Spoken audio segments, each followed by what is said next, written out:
Hello everybody, this is Hammer Striker here. Got a couple interesting pistols on the table.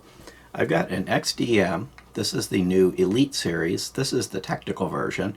There's three other guns in this lineup. There's a 3.8, a 4.5 that doesn't have the threaded barrel, and none of the other ones besides this one are optics ready. There's a 4.5 optics ready, which is this one on the table, and then they've got a 5.25 precision.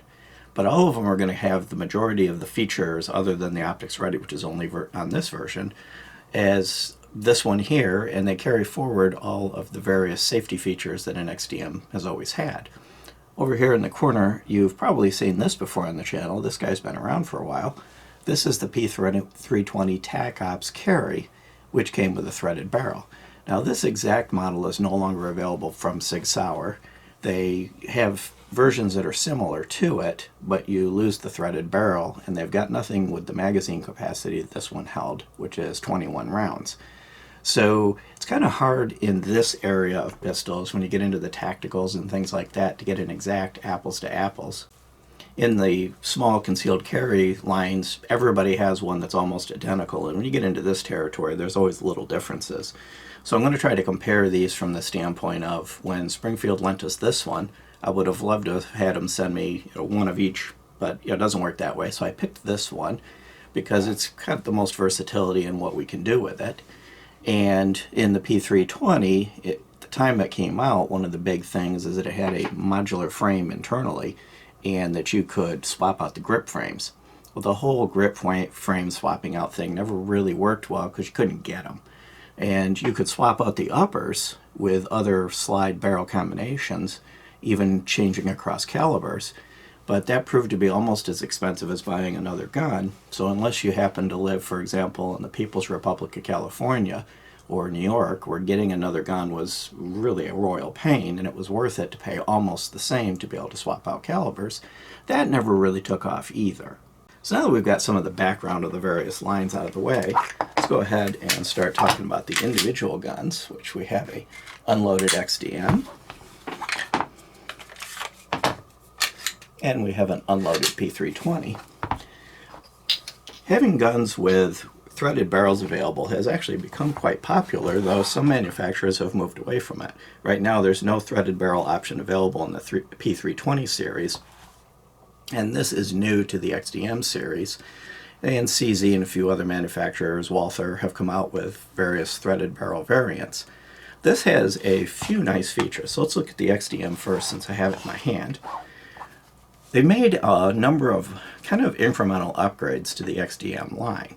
I wouldn't say that if you have an XDM and you like it and it works well, to kick it to the curb, but if you haven't got an XDM, this would be a good reason to look at them. If you're shopping for XDMs, go towards the Elite series.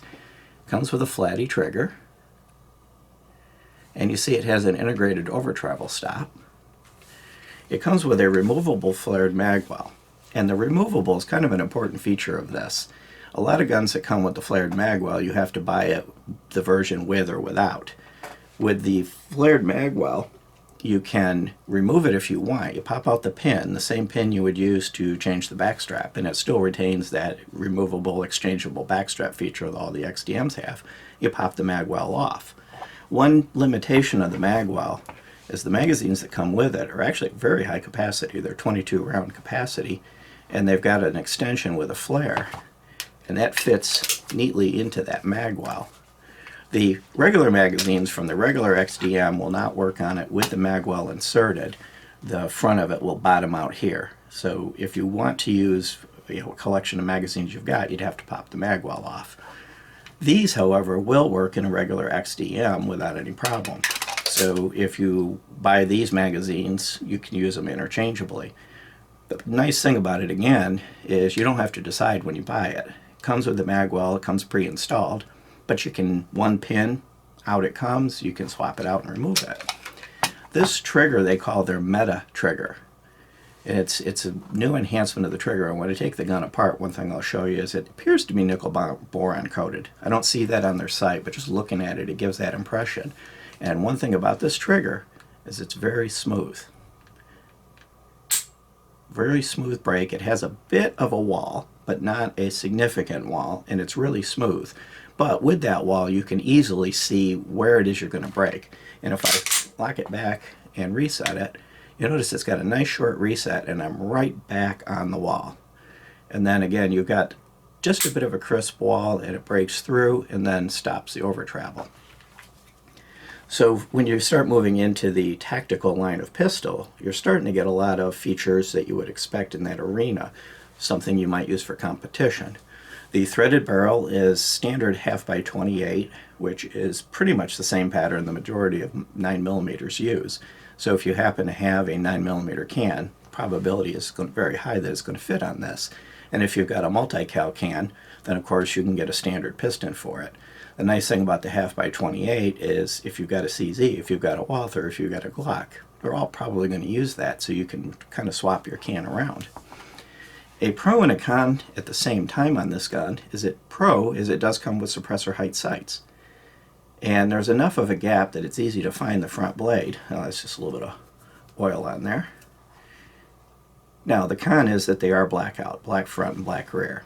I had a little difficulty with these if I was aiming at a black target, trying to find the sights.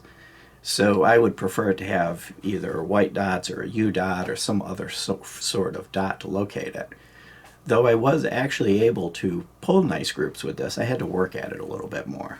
Now having suppressor height sights out of the factory is nice because you're kind of ready to go. And I've talked about the OSP ready. It's optics ready. I've actually got an optic on the way to put on this to give that optics feature a try. Haven't actually got it on here yet. I'm going to put it on there, try it out, and then of course I'll put the plate back on before I return it to Springfield. So there's a lot of cool features in this gun that seem to take a little bit ahead of the current offerings in the P320 line from Sig. But let's talk about the P320 for a bit. So I've got this one is again the Tacops carry, so it's based on their carry frame, which is a full-size grip and a full-size frame and slide and a compact grip. It has 3 Picatinny rail slots and it has a threaded barrel, but unfortunately this one is 13.5 by 1 left-hand thread, so it's kind of a non-standard thread.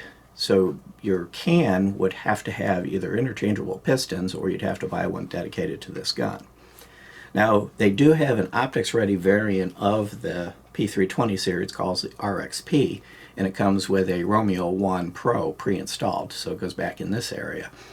And it is set up pretty much for their optics, but it does come with it, so in that case it's not really a disadvantage as long as you like the Romeo. This gun and the current offerings also come with suppressor height sights if you have the threaded barrel. Now I kind of misspoke there, since they don't offer a threaded barrel anymore, that wouldn't be relevant on the current offerings, but on this one they did have it, and they're the Sig Light night sights. They're nice bright night sights. They've got a bit of a ring around them. They do have a tendency to get a little fuzzy at the range. Surprisingly, even though this would have nice dot sights and theoretically easier to see, I found it easier to pull tight groups with the XDM than I did with this. And I think it's just ergonomics, the feel of it, and one other thing is the trigger. So there's minimal take-up on the trigger, and it's a curved trigger, which is fairly standard. But the wall's a little vaguer. It's kind of a little bit harder to tell where you're on the wall. The reset's a little longer and tends to bounce a bit. But it tends to kind of creep through the wall and then break.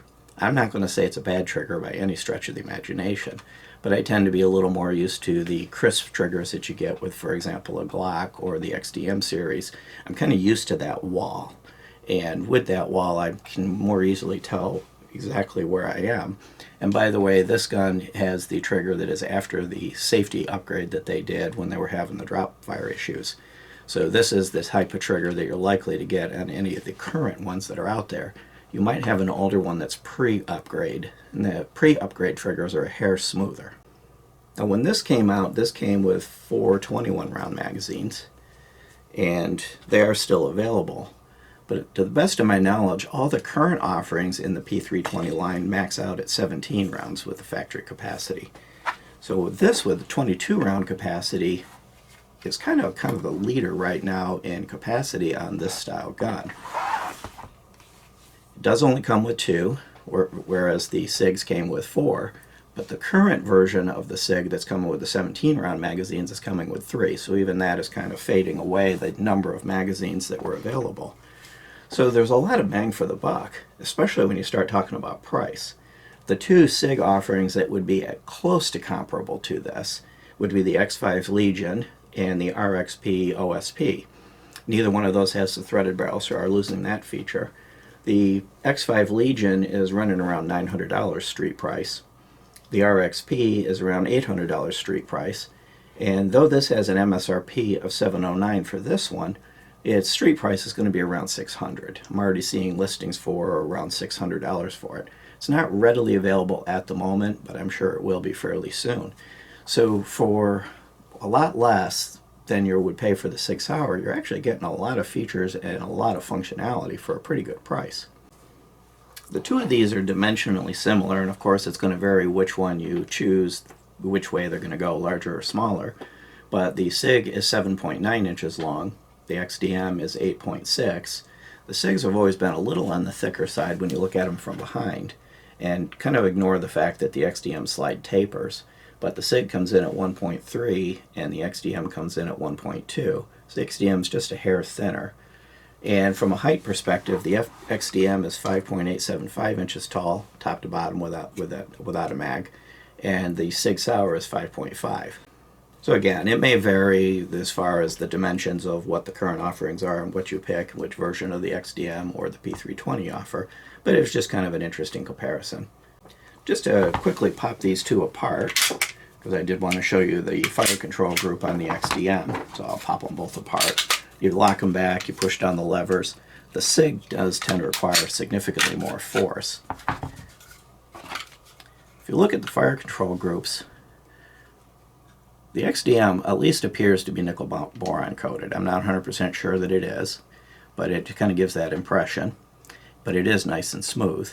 And then the Sig, you can see the grip frame, the removable frame assembly. You pop out this one pin, the takedown pin, and the whole frame comes out. There's a little bit more going on in the Sig's fire control group. And they look similar in color, but it's the sheen that kind of gives the difference, and it's kind of hard to pick that up on camera. I do not believe that the Sig is coated. But it's just a very, very smooth trigger in the XDM. And then if you look at the slides, which I'll put these frames down,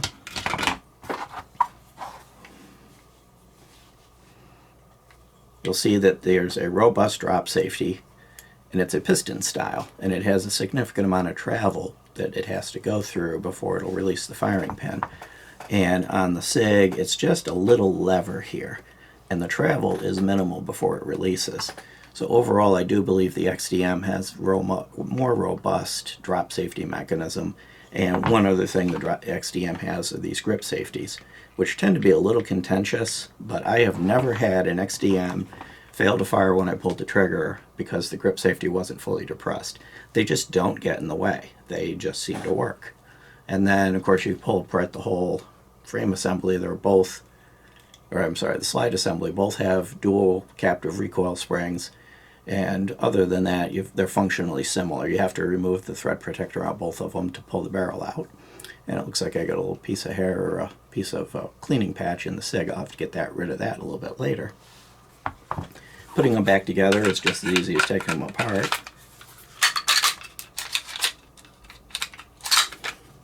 Of course, it would be just as easy if the recoil spring stayed centered, but I must have bumped it when I was showing it. So there's the Sig. The XDM will make sure the recoil spring is centered.